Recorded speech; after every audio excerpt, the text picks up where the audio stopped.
Hey everyone, I am Prerna. I hope you all are doing great and staying healthy. So एक student है जिन्होंने मुझसे ये पूछा कि मैम क्या कोई ऐसा तरीका है जिसमें हम जनरल चिकित्सा सिद्धांत लिख सके किसी भी डिसीज़ का या श्रोतस का। तो यस, एक स्ट्रैटेजी है इसके लिए जो मैंने अपनाई थी।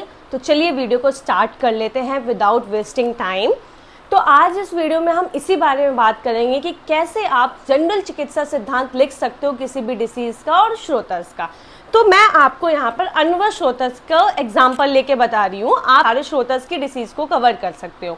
तो सबसे पहले आपको क्या करना है ना, क्योंकि माइंड में क्लियरिटी रहे, मैं क्या करती थी कि अनवर श्रोतस या किसी भी श्रोतस की व्याधि को एक पेज में लिख लेती थी ताकि मेरे दिमाग में ये क्लियर रहे कि ये डिसीज़ इस श्रोतस की दृष्टि से होती है। पहली चीज़, जब जनरल चिकित्सा सिद्धांत की हम बात करते हैं उसमें कुछ चीज़ें ऐसी हैं जो आप जनरल हर श्रोतस की दृष्टि से लिख सकते हैं। तो ये मैंने कैसे फिगर आउट किया, मैं वो भी थोड़ी सी आपकी कहानी बता देती हूँ कि जब मैं प्रिपेयर कर रही थी तो इतनी सारी डिसीज़ को याद करना मेरे लिए थोड़ा सा कंफ्यूजिंग टाइप का था कि मैं कैसे सारी चीज़ों को याद करके रखूँगी। तो मैंने अपने फ्रेंड्स लोगों को फ़ोन किया कि यार मुझे ना सारे चिकित्सा सिद्धांत याद नहीं हो रहे और याद भी हो जा रहे, तो ऐसा लग रहा है कि मैं एग्ज़ाम में कन्फ्यूजन से गलत कर दूँगी। और एक चीज़ जो मैं आपको बता दूं, एग्जामिनेशन में ना एक्यूरेसी बहुत मैटर करती है, क्योंकि सारी डिसीज़ वो एग्जामिनर आपसे नहीं पूछता, आपसे एक दो डिसीज़ के बारे में पूछेगा, तो उसमें आपने कितना एक्यूरेट लिखा है वो बहुत मैटर करता है। तो मेरे फ्रेंड्स लोगों ने बताया कि जब तुम पढ़ोगी ना अपने आप तुम्हें समझ में आ जाएगा। बट जो स्ट्रैटेजी मैं आपके साथ शेयर कर रही हूँ ना, उसके लिए आपको उतना भी नहीं पढ़ना पड़ेगा जितना मैंने पढ़ा था, क्योंकि मैं आपको सम अप करके बता दे रही हूँ। तो जब आप सारी डिसीज़ को पढ़ लेते हो ना 2-3 बार, तब आपको खुद समझ में आ जाता है कि चिकित्सा सिद्धांत बेसिकली है क्या। तो मैंने क्या किया, इन सारी डिसीज़ को लिख लिया, और जब मैंने इन सारी डिसीज़ को पढ़ा तो मैंने क्या फिगर आउट किया कि जो निदान, लक्षण और चिकित्सा सिद्धांत हैं वो सारी डिसीज़ के मतलब मेजॉरिटी अग्निमंद, अरुचि, अजीर्ण, अनाह, अटोप और अध्यमान, इन सब का सेम ही है। और इवन जो हमारी 3 थोड़ी सी इससे एडवांस डिसीज़ है जैसे अल्सर, विलंबिका, विसूचिका, इसकी भी चिकित्सा सिद्धांत में अगर आप समन औषधि में देखोगे तो उसमें लिखा हुआ है कि अजीर्ण के हिसाब से आपको चिकित्सा करनी है। तो अजीर्ण की चिकित्सा अगर आप पढ़ोगे तो इन सबकी कॉमन चिकित्सा के हिसाब से ही है। ठीक है, बात आप मेरी समझ रहे हो। अभी मैं और भी समझाऊंगी, आपको समझ में आ जाएंगी सारी चीज़ें, परेशान नहीं होना, आप इस वीडियो को पूरा एंड तक देखना। तो जब मैंने अन्य श्रोतस की सारी व्याधियों को पढ़ा, 19 व्याधियों को पढ़ा, तो मुझे एक चीज़ समझ में आ गई कि चिकित्सा सिद्धांत सारी डिसीजेस का सेम है। ओके, तो चिकित्सा सिद्धांत सारी श्रोतस के लिए मैं आपको बता दे रही हूँ। पहला पॉइंट आप लिख सकते हैं कि जिस भी श्रोतस की दृष्टि हुई है उसके विरुद्ध चिकित्सा आपको करनी है। ठीक है, जैसे अगर अनवर श्रोतस की आप व्याधि करो तो दोष अगर कौन सा प्रोमिनेंट रहता है, किस दोष की प्रकोप रहती है, तो पित्त दोष ज्यादा डोमिनेंट रहता है, तो आपको पित्त शामक औषधियों का प्रयोग करना है। दूसरा पॉइंट आप लिख सकते हो निदान परिवर्जन। ठीक है, और निदान परिवर्जन को अगर आपको थोड़ा और एक्सटेंड करना है ना, तो आप आहारज, विहारज और मानसिक और अगंतुज को भी एक्सप्लेन कर सकते हो। जैसे आहारज में क्या आ जाएगा, अति भोजन करना, गुरु भोजन करना, स्निग्ध भोजन करना है, इन सारी चीज़ों को अवॉइड करना। विहारज में क्या आ जाएगा, अतिगमन, अति व्यायाम, ठीक है, दिवा स्वप्न करना, इन सारी चीज़ों को अवॉइड करना है। मानसिक में स्ट्रेस कम से कम लेना है, द्वेष नहीं करना है। हमारे आयुर्वेद में जितना भी मानसिक का कारण लिखे हुए हैं वो सारा एक्सप्लेन कर सकते हैं आप। अगंतुज में भी आप चीज़ों को एक्सप्लेन कर सकते हो कि यही मैं अगर आपको दूसरा एक एग्जांपल दे दूं, जैसे कि प्राणवर श्रोतस की व्याधियां हैं, तो प्राणवर श्रोतस में मेजॉरिटी किस दोष की प्रकोप होती है, कफ दोष का प्रकोप होता है, तो आपको कफ शामक औषधियों का प्रयोग करना है, निदान का परिवर्जन करना है। ठीक है, जैसे शीत और चीज़ों का सेवन नहीं करना है। तो कुछ इस तरीके से बना के आप अपने ये 2 पॉइंट लिख सकते हैं।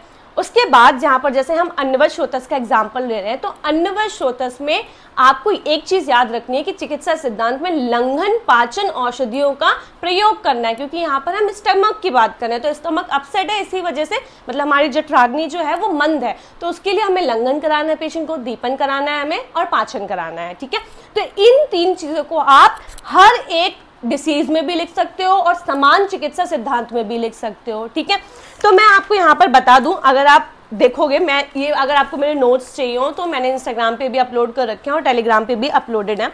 तो जो इनका मैंने कॉमन चिकित्सा सिद्धांत निकाला, मैं आपको एक बार पढ़ के भी सुना देती हूँ, इससे आपको बहुत हेल्प मिल जाएगी। फर्स्ट, निदान परिवर्जन। सेकेंड है हितकर आहार का उचित काल पर उचित मात्रा का प्रयोग करना। दीपन एवं पाचन औषधियों का प्रयोग करना। घृत श्रेष्ठ अग्नि दीपन है। रोगी को लवणोदक का जलपान कराना। ठीक है, अब शमन औषधियों का कैसे चयन करना है? देखो, शमन औषधियों का मैंने कैसे चयन किया, इन सारी डिसीज को जब मैंने पढ़ा तो जो ऐसी शमन औषधियां मुझे लगी जो मैं ज्यादा रिलेट कर पा रही हूँ, जैसे कि हिंगवाष्टक चूर्ण।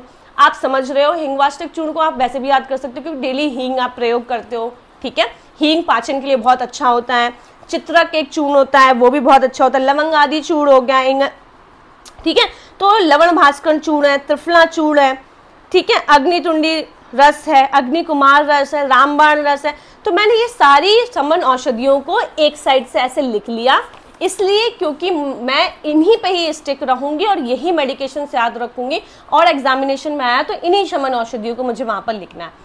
दूसरी इंपॉर्टेंट पॉइंट मैं बता देती हूँ कि एक कॉमन दिमाग में बैठा लो कि अगर कोई रस है तो उसकी मात्रा 150 मिलीग्राम तक आपको देनी है। कोई चूर्ण है तो आपको 3 से 4 ग्राम या 2 से 6 ग्राम के बीच में ही चूर्ण की मात्रा देनी है। बटी है कोई, 2 से 3 देनी है। मतलब अपने एग्जाम पॉइंट ऑफ व्यू से मैं बता रही हूँ ये सारी चीजें आपको एग्जाम पॉइंट ऑफ व्यू से लिखने के लिए।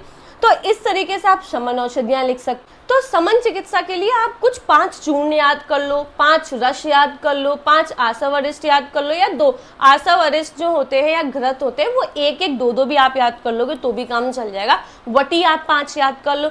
तो इसके बाद आपको अगर आदर्श चिकित्सा पद भी लिखने को आता है तो मॉर्निंग, आफ्टर और इवनिंग में कैसे कैसे आपको किस चूर्ण को लेना है वो सब लिख देना होता है। अब एक इंपॉर्टेंट पॉइंट आता है कि आप अनुपान कैसे डिसाइड करो, क्योंकि सारी डिसीजेज में अलग अलग अनुपान लिखा हुआ है। तो एक छोटी सी ट्रिक थी मेरी जो मैंने अपनाई थी कि अगर मधु है तो प्राणवायु में क्या होता है, वो ऊपर वाली डिसीज होती है, ऊर्ध्वगत डिसीज होती है, जो हम जहाँ पर हमारा रेस्पिरेटरी ट्रैक ये सारा इन्वॉल्व होता है, ठीक है। तो वहां पर क्या होता है, म्यूकस का डिपोजिशन ज्यादा होता है, तो आपको मधु का प्रयोग कराना है पेशेंट को, ठीक है। तो अनुपान वहां पर क्या होगा, जो भी आप मेडिकेशंस दोगे उसके लिए आप मधु के साथ दोगे। अगर आप अपने अनवशोतस की बात करें, जो हमारी जठराग्नि है वो मंद हुई है, तो आपको ऐसी चीज देनी है जो थोड़ा सा उसको इफेक्ट करे या फिर मतलब अच्छे से डाइजेशन में इंप्रूवमेंट दे। तो आप क्या यूज कर सकते हो, तक्र यूज कर सकते हो, ठीक है, दुग्ध का प्रयोग कर सकते हो, घृत का प्रयोग कर सकते हो। तो कुछ इस तरीके से मैंने इसको डिसाइड किया था कि आप अनुपान कैसे देना। बाकी जो जनरल डिसीजेज हैं उसमें आप उष्ण जलपान के साथ मेडिकेशंस दे सकते हो, ठीक है। और शोधन चिकित्सा की अगर हम बात करें तो मतलब फाइनल ईयर तक आते आते हमें ये पता रहता है कि कौन सा दोष कहाँ पर है, कहाँ पर उसका प्रकोप होता है, और पंचकर्म में हमें कहाँ पर क्या कर्म कराना होता है, इतनी नॉलेज हमें हो जाती है, ठीक है।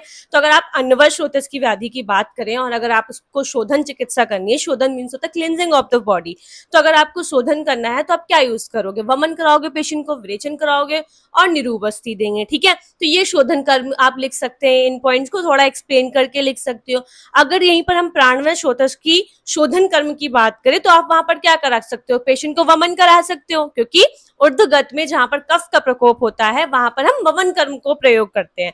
उसके बाद स्नेहन, स्वेदन, ये सारी चीजें तो पूर्व कर्म में आती है, वो सारी चीजों को आप एक्सप्लेन कर सकते हो।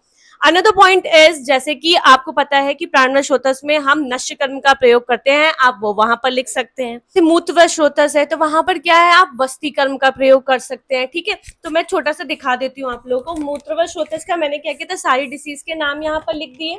उसके बाद आप अगर संशोधन चिकित्सा करेंगे तो स्नेहपान है, स्वेदन है, विरेचन, वस्ती, वमन करा सकते हो आप, ठीक है। और सेम मैंने जो हमारी समन चिकित्सा है ना, सारी मेडिकेशंस मैंने यहाँ पर लिख ली थी और उन्हीं को ही मुझे याद करना था कि ये अश्मरी में, मूत्रघात में, मूत्रकृच में, इन सेम में यही यूज होती है। तो मैं यही करती थी कि सारे जो कॉमन ड्रग्स है ना वो निकाल लेती थी ताकि मुझे कंफ्यूजन कम से कम रहे। तो कुछ इस तरीके से आप शोधन चिकित्सा भी लिख सकते हैं। तो मुझे ऐसा लग रहा है कि मैंने एक हिंट आपको दे दी है और आप इससे समझ गए होंगे कि कैसे आपको जनरल चिकित्सा सिद्धांत लिखना है। इसके बाद भी अगर आपको डाउट होना तो मुझे कमेंट करके बता दीजिएगा कि अभी क्या आपको डाउट रह गया। बाकी कुछ डिसीज ऐसी होती है जिनका रोग अधिकार वटी पूछ लेते हैं, या इस डिसीज में पर्टिकुलरली कौन से ड्रग यूज होते हैं वो आप अलग से याद कर सकते हैं। अलग से मैंने उसके लिए ट्रिक अपनाई थी कि जो ड्रग्स थे जो पर्टिकुलरली किसी डिसीज के लिए यूज होते हैं वो मैंने अलग से लिख दिए थे, बाकी सारे डिसीज के लिए कॉमन ड्रग्स याद कर लिए थे। So I hope this video helps you. अगर हेल्प मिले तो प्लीज वीडियो को लाइक कर देना, मेरे चैनल को सब्सक्राइब कर लो, अपने दोस्तों के साथ शेयर कर लेना। Thank you for watching my channel. Bye bye.